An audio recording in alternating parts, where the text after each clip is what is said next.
Hello everyone, welcome to another episode of Admission Diaries by Prodigy. And I'm Zunaira Abbas Khan, your host for today. And we have Waleed with us from Islamabad, who has completed his bachelor's in law from University of London, which is an external degree program.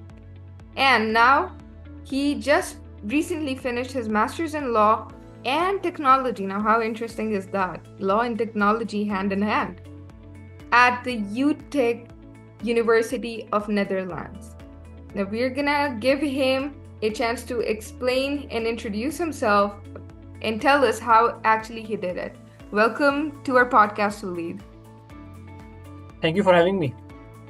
How about, can you please introduce yourself a little? Tell our viewers exactly what you do and how you got into it. So basically, I came to the Netherlands in 2023, as you said, to do my master's in law from Utrecht University. I just recently completed my master's in September. Right now, I am working in a legal and licensing control team at Springer Nature. But how I started, I think for me, it was a mix of both personal and professional reasons that I came to the Netherlands. Professionally speaking, when I researched about the universities in the Europe, I think Netherlands clearly led the way as far as the legal studies are concerned. They have world-class and highly ranked law schools, be it Utrecht, Amsterdam, Leiden, Rotterdam, Maastricht. They are considered one of the top educational institutes in the Europe. They have master programs in different fields of law as well, especially in the English language. That's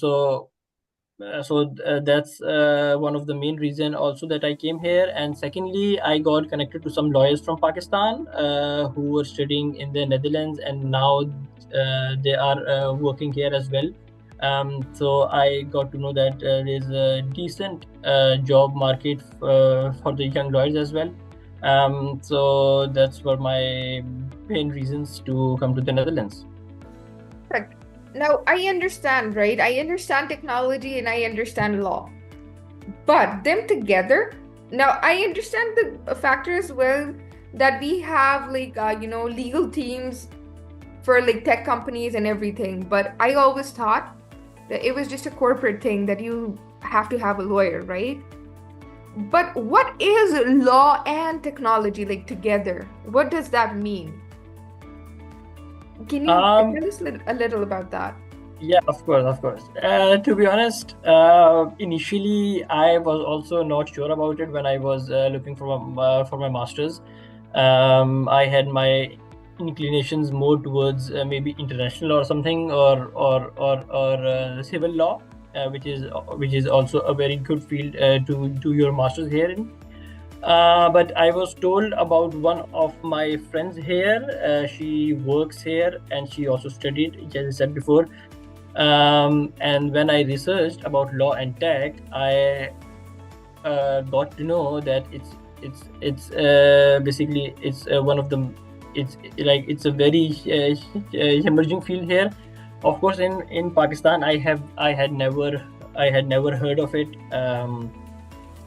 But basically, my law and tech degree it entails all about the regulations here, as right. Um, since you have a lot of companies in the Europe, so they mainly deals with the compliance and all the regulations here. Um, it also includes stuff like data protection and GDPR and all of that. So since you know how the world is going into tech, I think it is very important that you also have some regulations in place for them, because you cannot just let everything go like a free flow, right? So basically, that what it kind of entails. Okay, that's very interesting. I would really like to know more about it, but off the record. I don't want to take much of your time. Okay, so how did you find the information about the Dutch universities and programs? Were there any specific resources, websites, forums that helped you during your research, or did you just go raw and type into Google and you got everything you knew? I think it's quite simple, to be honest. I think if someone is looking at this podcast and they want to apply, my advice would be to just go to the university's website and find all the relevant programs. As far as I know, Dutch universities, their websites are very user friendly, so you would see the entire information there. For example, from the application procedure to the courses to fee, the selection criteria, scholarship, like everything is there. Sometimes they also have a link to a chat kind of a thing where the university has assigned the student and you can ask him or her the questions about the degree and as well. But one important thing that I did, and I really stress upon it, that please those watching this should also do it.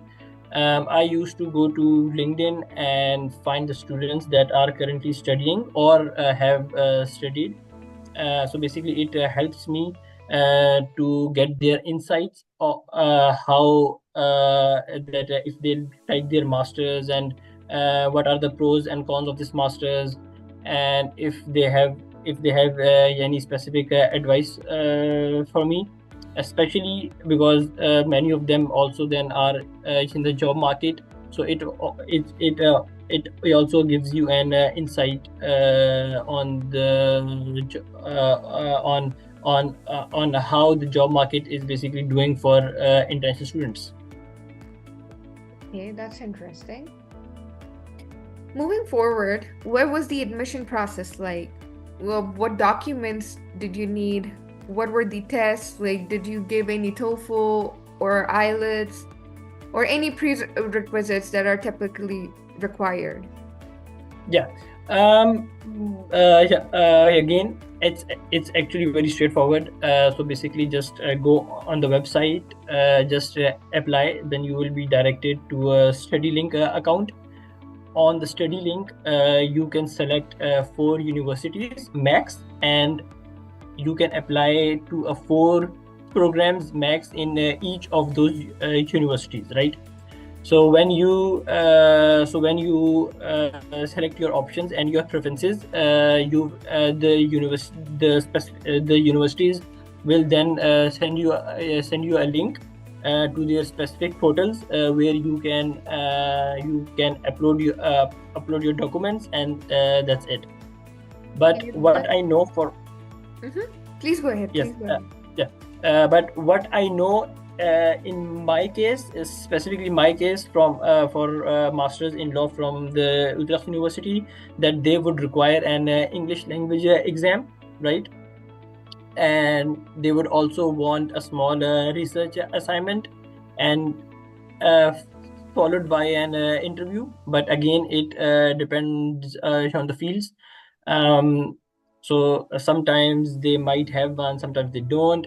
But for the lawyers who have done their degrees from the University of London, they would be exempted from the English language exam, and they would also be exempted from the research assignment and then the interview, because they probably would have studied European Union law in their degree.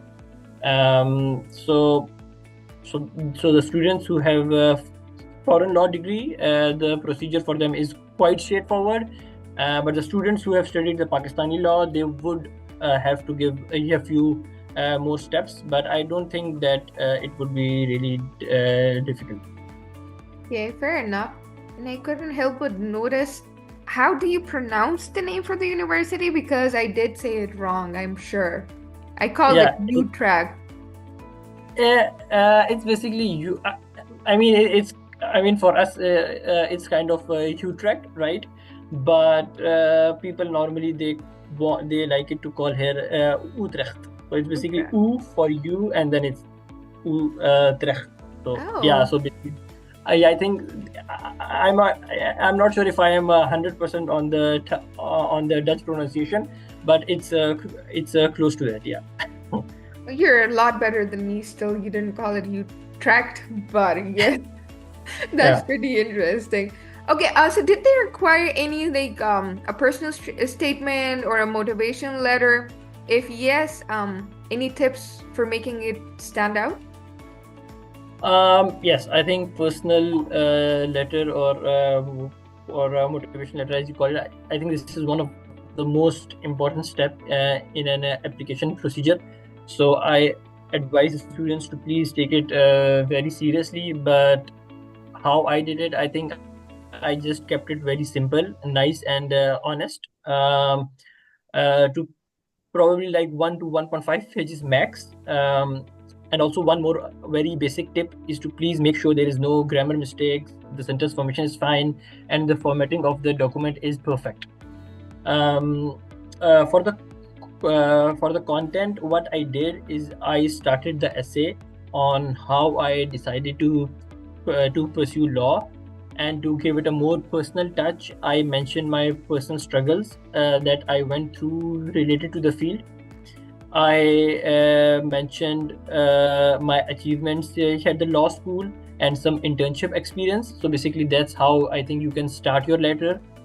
And then the main part comes where you can briefly describe why you want to come to the Netherlands. And then the most important question is, why do you want to do this degree? So I think it's really important that you link your reasoning with your education and your work experiences, and your personal aspirations from the future, that what do you hope to get from this degree, how this degree would be a boost to your career and everything. So I think if you really link it with your professional experience and your dreams for the future, I think that would be a very good pattern. Plus, tip for the current students is, please do not chat GPT at all. It's very obvious that it is AI generated. Plus, the universities now have the software that can also detect you. So you can take help, but please do not write it as it is. And that was actually going to be my next question because I see that everyone these days they rely on AI a lot. So that was one of my main concerns. I was like, I should ask that and let the students know. So viewers, if you are watching this, please take it very, very seriously because you might actually get rejected because of this tiny mistake. Yeah. Okay. Yes, definitely. So also, you mentioned internships. Do you think when applying for masters, you should have some professional experience before applying? Because I've seen a lot of students, right, the moment they graduate, right, they do their LLB, and the very next month they go away for their masters. So do you think that the internships or like a little work experience that plays a role for you to get into a good university or to get a scholarship? Yes, definitely 100%. The work experience plays a huge role in so many ways. So first, you shall start from step one. First, it really helps you to decide the kind of masters that you want to do in your field. Because studying from one law school and going to another law school without working in the practical field, you can never really know what you wanted to do. For example, I did my internship in an international law firm that dealt mainly with the human rights. I also worked in the civil and the commercial side, and at the end, for the 6 months, I also worked at a tech law firm in Islamabad, where I worked on a bit of compliance and stuff. So that's how I actually knew that I think I can do this degree, right? And secondly, maybe not all the universities or programs, but some do really look at your work experience, especially if the competition is very high. For example, I know that Leiden universities in their advanced masters, they do look at the work experiences. Some says they don't, but but the experiences that I had, or and with the other students, I think they do. Secondly, work experience, at least I think of 1 to 2 years with internships during your bachelor's. I think it would be a huge benefit to find a job. Because if you do not have have work experience, and even if you are a European national, I think it's really hard to find something. Though I would like to mention that a non-EU experience is not really looked at the same way as the European work experience, but it can definitely get you the interviews and create some chances where you can go and you can impress the employers. And final thing, I think once you are done with your bachelor's, so for example, if you are done with your bachelor, let's say in August, I think if you really want to go yearly, so the earliest would be to apply in December, right? And for the next September session. So basically, but it is important that in that 1 year you are constantly working. So basically, from August to next August, you have actually worked, right? So that will be your solid 4 year experience, and it is more beneficial if you start working right after your exams. So for example, probably if the exams are in May, then you can start working from June, so that you have somehow like a proper 15 to 16 month work experience with the internships that you would have done hopefully during your bachelor's. Okay. That is fair. That is fair because students, they're very hasty and they just want to get out, and I think I don't blame them either. I think they just want to stay in the study flow because once you stop, it's very hard to resume again, right? But I get your Yeah. point as well. It's very important. Like, I personally feel like it's very important to have some job experience, and like you mentioned, that it will help you choose the field or the specification that you want to get into in your master's. So that's Yes, a that's right. very good point. Yes, I just want to mention one more thing here. So I think, as you said, that some students, like if you get in a workflow, then it's hard. But I think at least till 2 years, I don't think it's very hard, because you are still making your space in the market. So I think at least you can work till 2 years, right? But if you are someone who does not want to live abroad after your masters, then maybe it makes sense that you go to masters right after you graduate from the bachelor. But still in that case, I would say that it's still better that you should have done internships during your bachelors as well. But if you are someone who really wants to settle abroad and find a job, then please definitely at least work 1 to 2 years. Perfect. Speaking of scholarships, do you have any knowledge regarding that? How can one get a scholarship in Utrecht? Am I saying that right? Am I pronouncing it right? Yeah. So, do you have any knowledge on the scholarships, like, for the students who really need one, or just for, like, an achievement, because getting a scholarship is an achievement as well. So, any tips on that? Honestly, I hate to disappoint, but scholarships are very hard. I think you really need to score well if you are studying from a Pakistani institution. So probably maybe a GP around, I don't know, 3.7 plus or 3.8, or maybe a gold medal, something like that, to create your chances. And if you are someone who studied from the University of London, then maybe first class degree.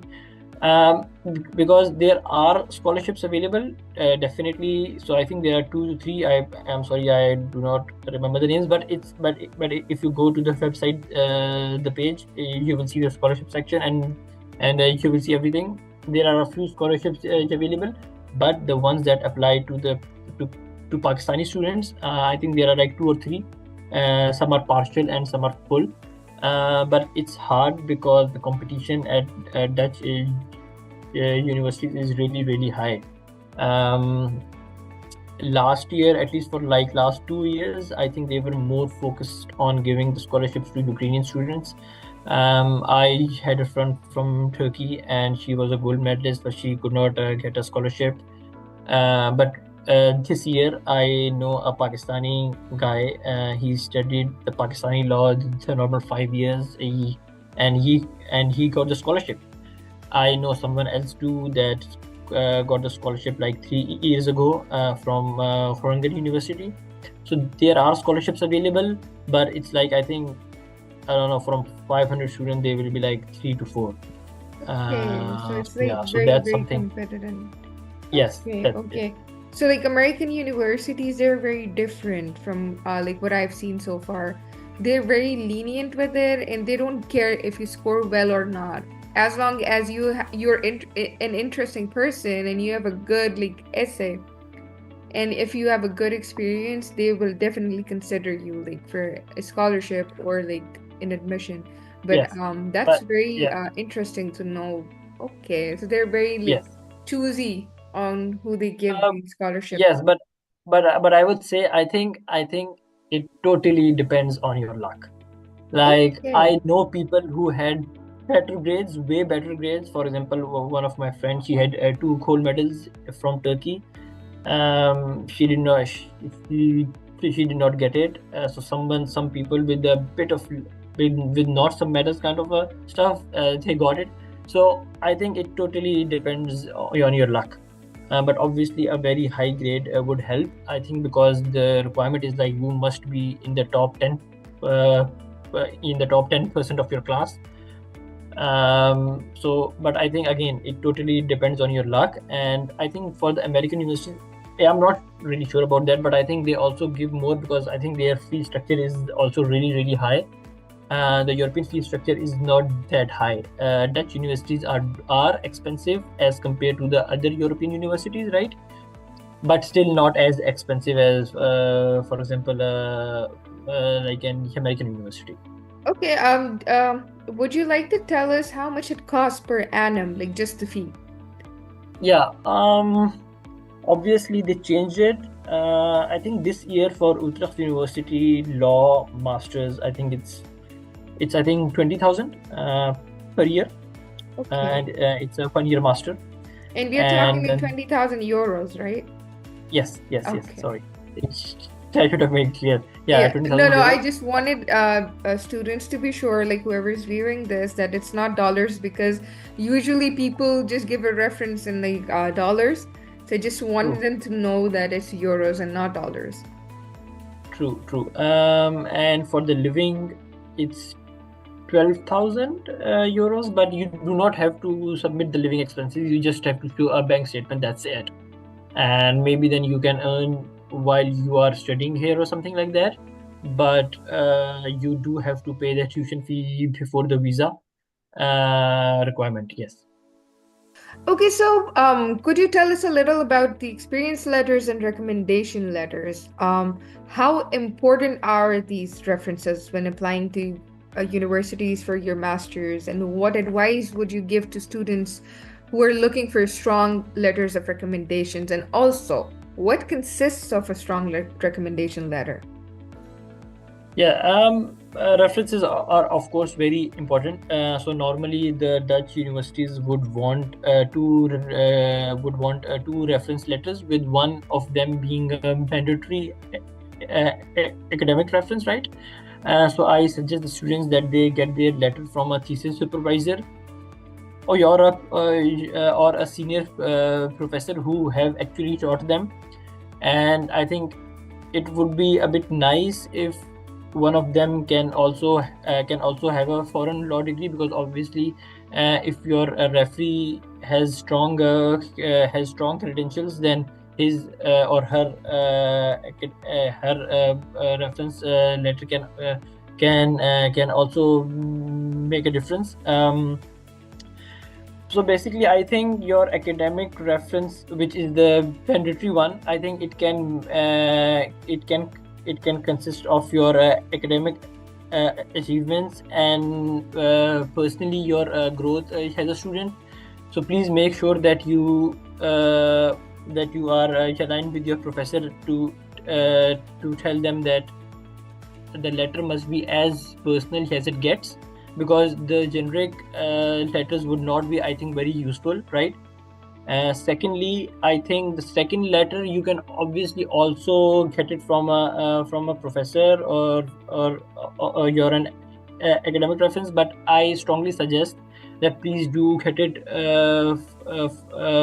from your workplace or something like that, because it would just show your because I think it would just show your profile well balanced, that you have one recommendation letter from a professor and then one from your work experience. So it would just cover your all the bases. Okay. And I recall that you mentioned that if you have studied the University of London program, right? So you get exemptions from certain things. Does those exemptions also consist of IELTS or TOEFL? Yes. For the IELTS, you do not have to give the exam, because obviously you have done your bachelor's in English language. So basically, when you are on the portal, it will ask you to upload a document, to upload an English language exam document, and when you will uh,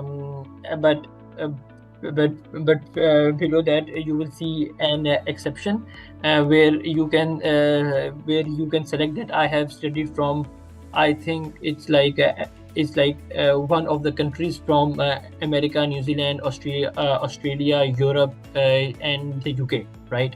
So obviously, since you have a University of London degree, so it comes under the UK law, hence you are exempted from it. Okay. And just in case, if you have not studied from any of these areas, how much score is accepted? I think 6.5 to 7, but please make sure you have 7 or plus to just to avoid to avoid any surprises. But again, it depends on the fields and on the competition and everything. But I think the safe bet can be 7 or plus. Perfect. And this question I'm really interested in because since you are a lawyer and you practiced before applying for a university, did your expertise as a lawyer also help you in drafting your application? Like, did your skills apply there? Yes, definitely. I think obviously when you are working, you have done a lot of research and you have a lot of exposure. You have seniors in your workplace. You go to courts and everything. You meet people. So obviously it also gives you insight on how you can apply. But also obviously, since you have worked and you are in the practical field, it can also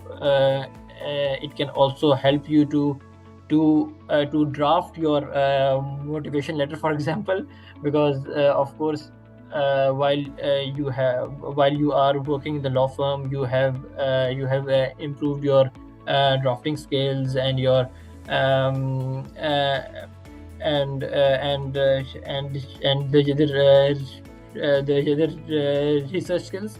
So it does help. And one thing I really want to mention here is that, guys, please do your thesis. I know some people, I'm not sure if it is applicable to all the universities in Pakistan, but I know that some students, they replace their thesis with a subject, right? Which is fine, but if you really want to do your masters, please do not do that, because in masters you have to do a thesis. So if you are coming for a masters in law at Dutch universities, you have to do your thesis. It's mandatory, and I think it's 30 credits or something. No, I think it's 15 credits or something. So basically it's really high, right?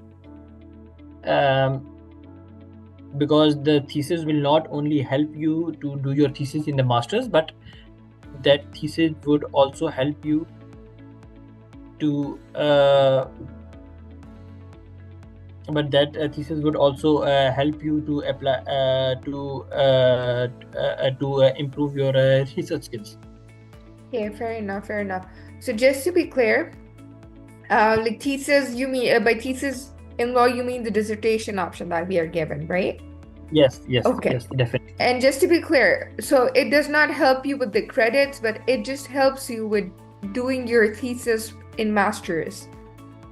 So if you have the skills already, it just helps you to conquer the thesis that you're going to be giving in masters as well. So it has nothing to do with extra credits. No. It is just has to do that. Obviously, it will look good on your CV, right? First thing. Secondly, it's kind of a project. So your thesis supervisor's recommendation letter would also help then, since he or she will describe how you conducted your research and everything. Third, it would help you to do your masters here, because if you haven't done your thesis back home, you have no idea how you can do it here. Obviously, the professors will help you, but the help that we get back home, I think it's not the same here, right? Because the professors really want to do your stuff on your own. And last thing, because you have to do your masters here, so like it is mandatory. Without the thesis, you cannot pass your master's degree. Okay, that makes things clear. Okay, so were there any challenges specific to applying from Pakistan, such as credential evaluation, visa requirements, or financial planning? Now, how did you navigate through these problems? I don't think there would be a lot of challenges while applying from Pakistan. I know some countries have way more strict requirements regarding the degree evaluation. Since I had a UK law degree, so I did not really have to do that. So I'm not really sure about that. But one thing is that once you get your conditional acceptance from the university, from the Utrecht University, they would want your Pakistani university to send your degree, send your degree from them. So then please make sure that you are on board with your Pakistani university, so they can send your degree directly to them, and then you would get an unconditional acceptance letter. So, for example, what I did was I emailed the University of London. They have a specific email for that. You have to pay, I think, like £25 or something, and they would then send you your degree, and then they would also send that same email to the university. So then for example, the Dutch university would directly get that degree again from your first university. So just to make sure that no one is committing a fraud or something. There are a few ways to do that. So you can also send your original degree via post. I think you don't have to. I think you don't have to do that because sending your original degree from Pakistan to Europe, it's a bit risky. Second thing, I think there can be an I'm forgetting a bit, but there can be a database where all the original degrees are stored, and then your university could get the Dutch university the link to it or something like that. But I think the easiest way is just ask your university to email them your degree and your transcript. Yeah, now last questions. What advice would you give to students applying to Dutch universities, particularly in terms of timing, program selection, and avoiding common mistakes during the application process? Because I believe that applications are where students mess up the most. Like the admission officer sees the first sentence or like the middle, like first they're interested and then they get to the middle and they're like, what am I reading? And they just just throw the application to the side, because I believe they do that. So what are those Yeah. mistakes that they can avoid? So basically, the first thing is that the admissions open around September. No, yeah. So from September and October to onwards till like April, right? My advice is, and it's a very strong advice, please apply in December or January max. The reason for this is that probably you would be applying to few different universities and to a different programs. So when you apply in like December or January, or not even January, but like in November or December, you would get a reply from the university in like max like 1 week, or maybe like 2 weeks. So that would help you to make sure what program you want to go in, depending upon your offers. Secondly, the admissions are on the rolling basis. So if, for example, you are applying late and the admissions that they have now, uh, they are they are way better candidates, and then obviously there are a lot of people who are also applying late, then I think it can really reduce your chances as well. So please make sure you apply, that you apply early. um, One other important thing is to do your research. It is very beneficial and very nice that you are listening to this podcast, uh, or you are listening to the YouTube videos. But again, please do your research. So go and research the universities, research their programs, um, look at the reviews and everything. And as I said earlier, go on LinkedIn and talk to the students. So basically, these all consist of your own personal research, because your own personal research can really make up your mind. So when you are doing your research and also talking to the people who have already gone through it, I think then you can really make a decision. Secondly, also do your research on different things like housing. Europe has a housing crisis, specifically the Netherlands. That's why I also said that if you apply in December and January, so you should know that where exactly you are going, so you can figure out that how would you how would you handle the housing.